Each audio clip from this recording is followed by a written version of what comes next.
اس رات میں ہم کوئی اور بات نہیں کرتے ہیں، نہ کسی کو کوئی اور تبلیغ یا دعوت دیتے ہیں، بلکہ اس رات میں نوافل کی طرف توجہ دلوائی جاتی ہے، عبادات کی طرف لوگوں کو بلایا جاتا ہے، اور لوگ شوق ذوق سے اس رات میں عبادت کرتے ہیں، اللہ کی عبادت کرتے ہیں، اللہ سے معافی مانگتے ہیں، دعائیں کرتے ہیں، شب بیداری کرتے ہیں، قرآن پاک کی تلاوت کرتے ہیں۔ اس اعتبار سے یہ سارے اعمال بلا اختلاف، یہ سارے اعمال درست ہیں، سب کے نزدیک درست ہیں۔ تمام عالم اسلام اس میں جس طبقہ سے بھی کوئی لوگ تعلق رکھتے ہیں، وہ علماء ہیں، مشائخ ہیں، مفتیان کرام ہیں، اس میں کسی کا کوئی اختلاف نہیں ہے۔ لہذا ہم ان نیک اعمال کی طرف ہی ترغیب دلاتے ہیں، تو اس میں کوئی مسئلہ نہیں ہے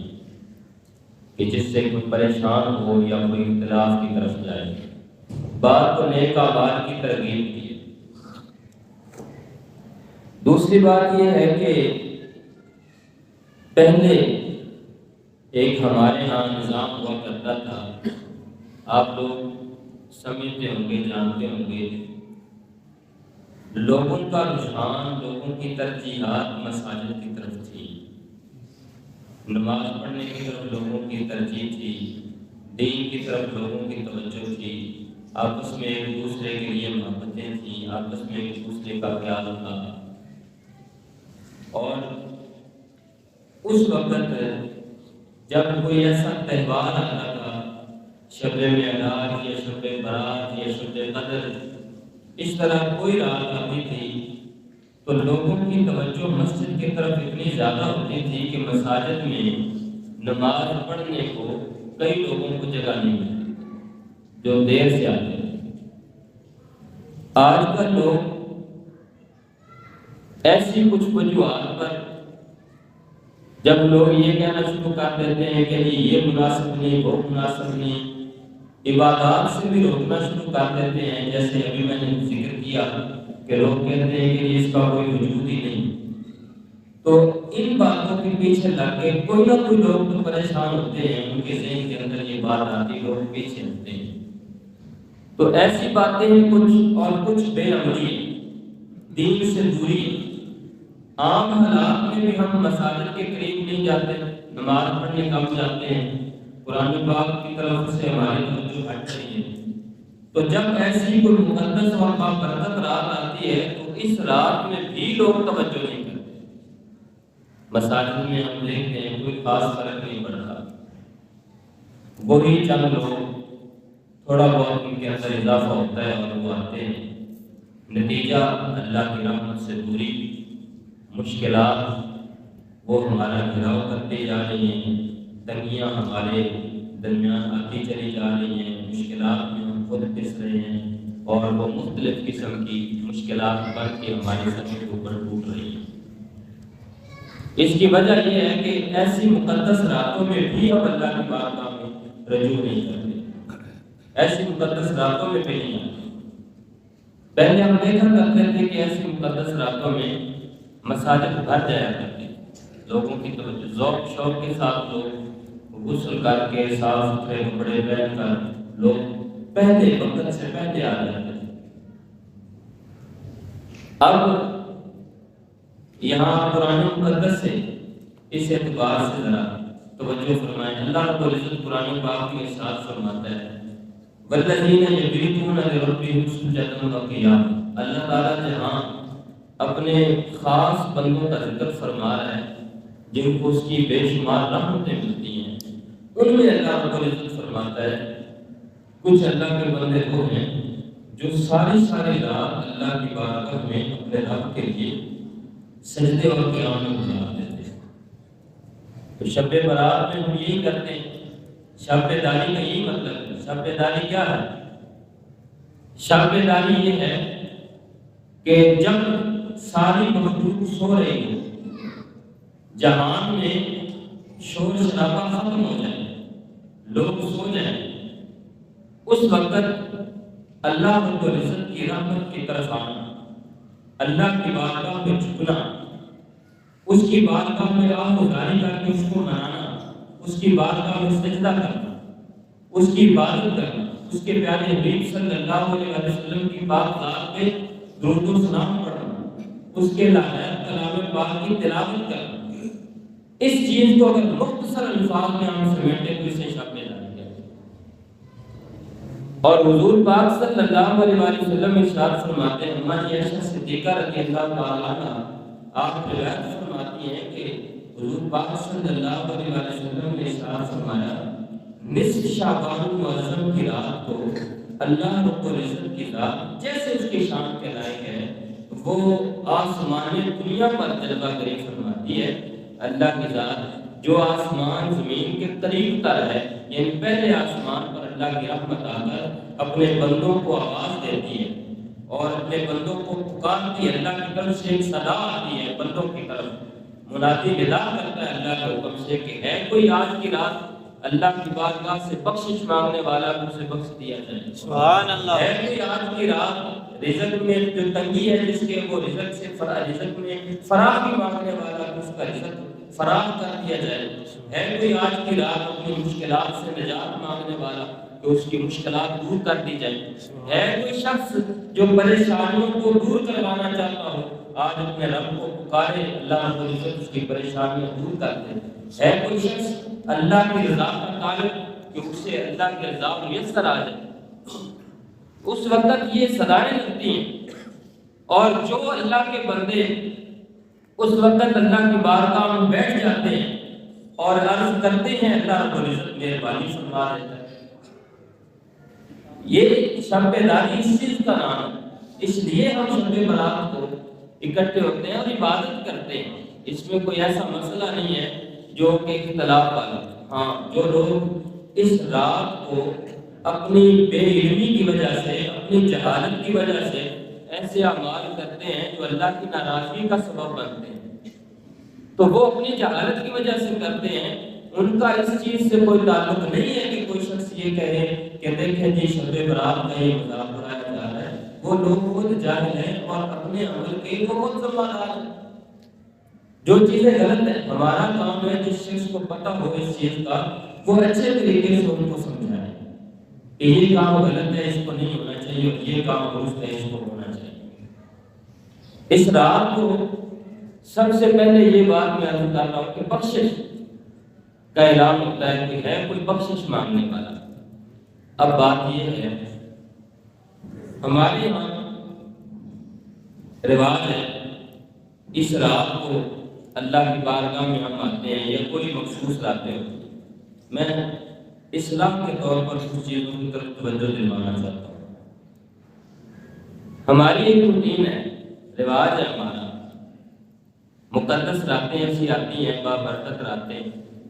تو ہم لوگ کیا کرتے ہیں؟ پہلی بات، ہم اس رات میں بھی فرائض نماز میں تاخیر کرتے ہیں، نہیں پڑھتے، اور آ کر مسجد کے امام صاحب سے، قاری صاحب سے، علامہ صاحب سے ہم یہ پوچھ رہے ہوتے ہیں، قاری صاحب کو یہ جو نفل دسو جڑے پڑھیے تے جناب بڑی برکت ہوگی، اج دی رات کیویں دے نفل پڑھنے چاہیے، کیڑے نفل نے کوئی نفلوں کا طریقہ سمجھا۔ حالانکہ خدا کے بندوں سب سے پہلے فرائض، سب سے پہلے فرائض کے بغیر کوئی وظیفہ اور کوئی نفل نماز کارگر ثابت نہیں ہوتی۔ ہر مسلمان آسانی کے ساتھ سمجھ سکتا ہے، دیکھیں ہر نماز کے ساتھ اللہ کی رحمت سے ہمارے لیے کچھ فرائض، کچھ سنتیں اور کچھ نوافل ہیں، ہر نماز کے ساتھ شامل ہیں۔ فجر کے ساتھ 2 سنتیں ہیں، پھر 2 فرض ہیں، ظہر کے ساتھ سنتیں بھی ہیں، نوافل بھی ہیں فرائض کے ساتھ ساتھ، اسی طریقے عصر کے ساتھ 4 فرض کے ساتھ پھر 4 سنتیں ہیں جن کو نفلی درجہ بھی حاصل ہے مستحب کا، اور اگر پڑھ لی جائیں تو بڑا درجہ ہے ان کا۔ مغرب کے ساتھ سنتیں ہیں، نوافل بھی ہیں، عشاء کے ساتھ سنتیں بھی ہیں، نوافل بھی ہیں۔ مجھے آپ یہ بتائیں، ہر مسلمان آسانی سے اس بات کو سمجھ سکتا ہے، اگر کوئی شخص مسجد کے اندر ظہر کی نماز پڑھنے کے لیے آئے اور وہ 4 رکعت جو فرض ہیں وہ چھوڑ دے اور سنتے اور نوافل پڑھ کے چلا جائے، اس کی ظہر کی نماز ہو سکتی ہے؟ قطعاً نہیں ہو سکتی۔ کوئی شخص عشاء ٹائم آئے اور عشاء کی نماز کے جو فرائض ہیں وہ چھوڑ دے اور باقی ساری 13 رکعتیں پڑھ لے، کیا اس کی نماز ہو سکتی ہے؟ اس کی نماز نہیں ہو سکتی۔ ابھی ہم جمعہ المبارک کے لیے کرتے ہیں 2 رکعت جمعہ المبارک کے فرائض ہیں، اگر ہم ان کو چھوڑ دیتے ہیں تو جتنی مرضی باقی سنتیں 12 رکعتیں ہیں سنتیں اور نوافل، کوئی شخص 12 پڑھ لے اور 2 چھوڑ دے صرف، کیا اس کی 12 رکعتیں ہو سکتی ہیں؟ بالکل نہیں ہو سکتی۔ تو جب تک وہ فرائض پورے نہیں کریں گے اس وقت تک تو سنتیں اور نوافل ان کا فائدہ نہیں ہوگا۔ سنتیں ہوتی ہیں فرائض کی تکمیل کے لیے، جب فرائض ہی نہیں تو تکمیل کس چیز کی کرنی،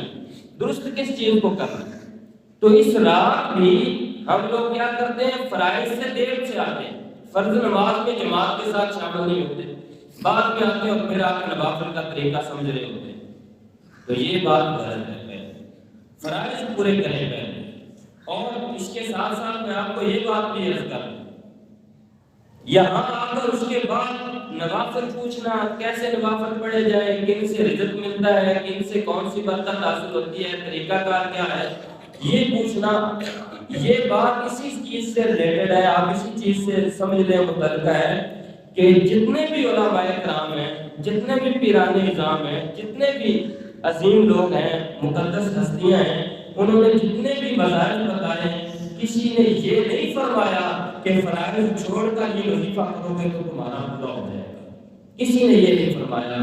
جب تک آپ فرائض کی پابندی نہیں کرتے اس وقت تک اس کے علاوہ کوئی وظیفہ کارگر ثابت نہیں ہوتا۔ حضور پاک صلی اللہ علیہ وآلہ وسلم نے ارشاد فرمایا، راوی ہے سیدنا ابو ہریرہ رضی اللہ تعالیٰ اور حدیث ہے، حدیث قدسی جو اللہ تعالیٰ کا فرمان ہے، حضور پاک صلی اللہ علیہ وسلم کی زبان اقدس ہے، فرمان خدا کا ہے، زبان حضور پاک صلی اللہ علیہ وسلم کی ہے۔ راوی سیدنا ابو ہریرہ رضی اللہ تعالیٰ عنہ، اللہ تعالیٰ ارشاد فرماتا ہے، میرے بندے جن اعمال کی وجہ سے میرا قرب حاصل کرتے ہیں ان میں سب سے اہم ترین چیز جو ہے وہ فرائض ہے، سب سے اہم ترین چیز فرائض ہے،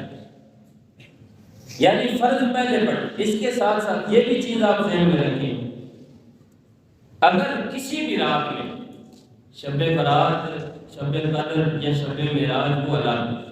کسی بھی رات میں کوئی شخص، کوئی اللہ کا بندہ عشاء کی نماز باجماعت پڑھتا ہے، من صلی العشاء فی جماعت فقام نصف اللیل، حضور پاک صلی اللہ علیہ وسلم نے ارشاد فرمایا،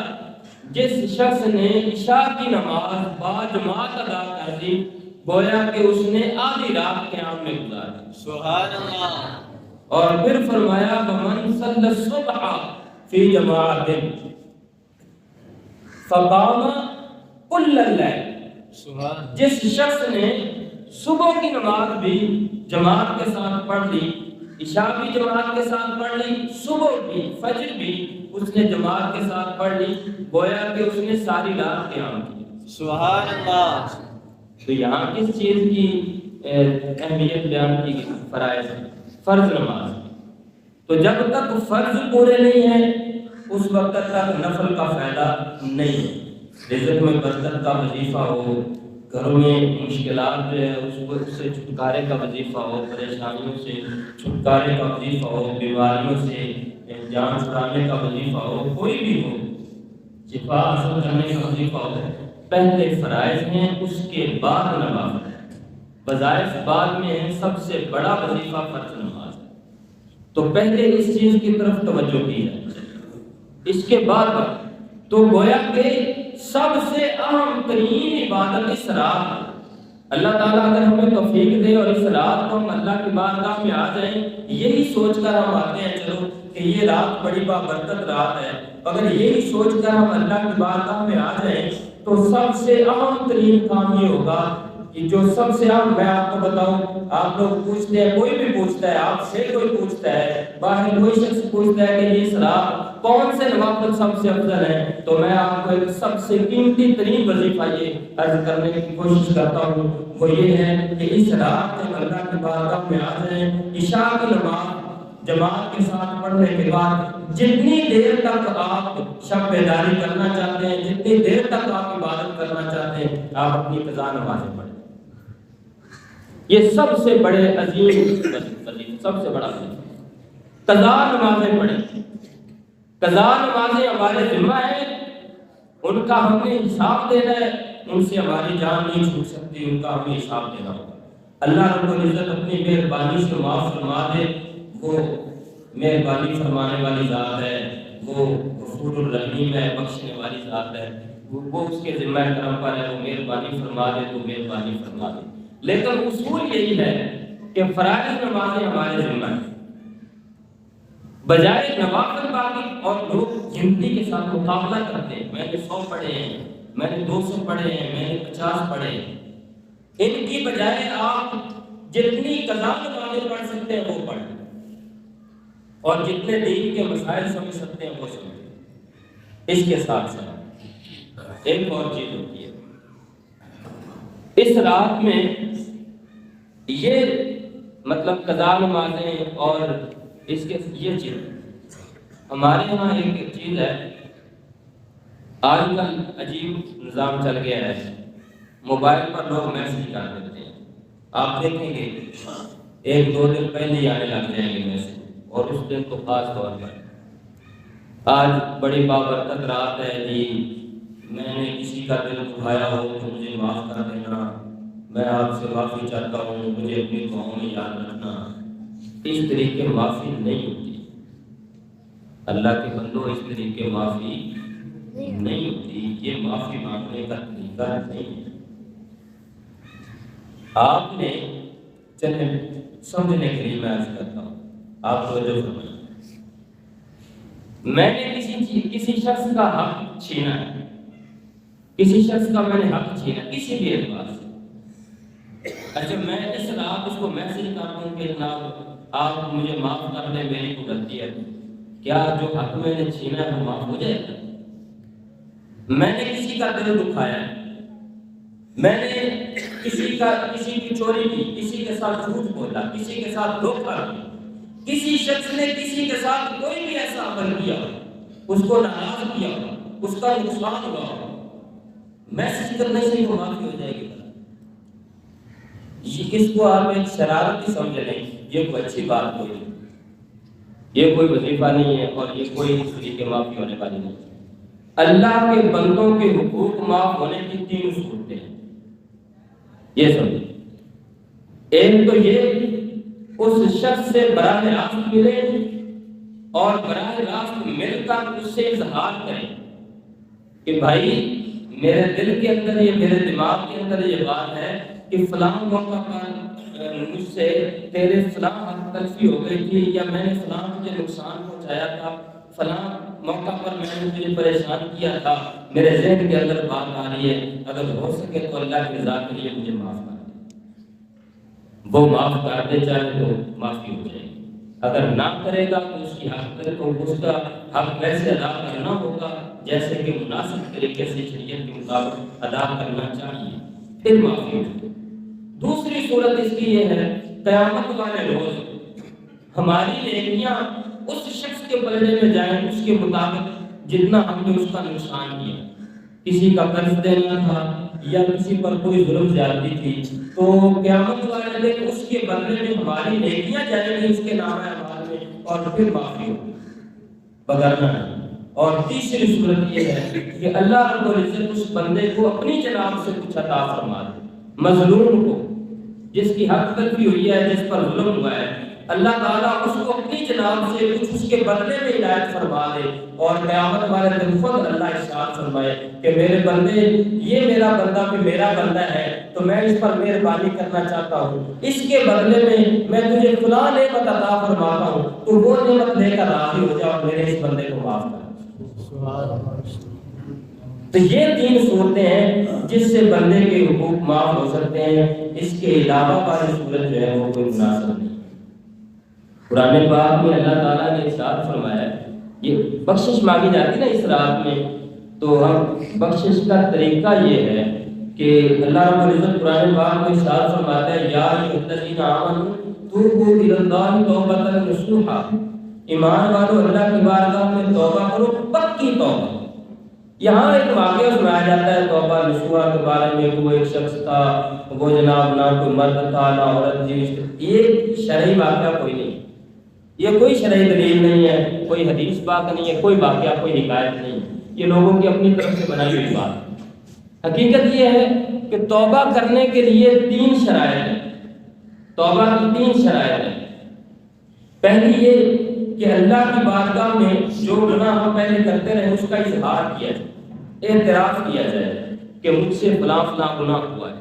اس کا اعتراف کیا جائے۔ دوسری صورت یہ ہے کہ اس پر شرمندگی کی جائے، یہ دوسری شرط ہے۔ تینوں چیزیں پائی جائیں گی تو توبہ قبول ہوگی۔ دوسری شرط یہ کہ اس پر شرمندگی کا اظہار کیا جائے، بندہ شرمندہ ہو، نادم ہو۔ اور تیسری چیز یہ کہ آئندہ نہ کرنے کا پکا عہد کیا جائے۔ جب یہ تینوں چیزیں پائی جائیں گی تو تب توبہ قبول ہوگی۔